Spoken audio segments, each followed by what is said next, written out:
নিরামিষের দিনগুলোতে কিংবা অন্য কোনো দিনেও কম তেলের মধ্যে সকালের জলখাবারে যদি আলু নারকেলের ঘন্ট বানাতে চান, তাহলে প্রথমেই সেদ্ধ করা আলু নিয়ে নেবেন। আর আলুটা এরকমভাবে 4 ভাগে কেটে ছোট ছোট করে গুটি গুটি করে কেটে নিতে হবে।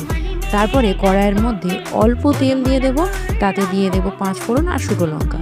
এবার কেটে রাখা আলুগুলো দিয়ে 5 ফোড়নের সাথে লাল লাল করে ভেজে নেব। আলু লাল লাল হয়ে আসলেই দিয়ে দেব আদা আর কাঁচা লঙ্কা বাটা, সাথে দেব বেশ খানিকটা নারকেল কোড়া, স্বাদ মতো লবণ আর চিনি।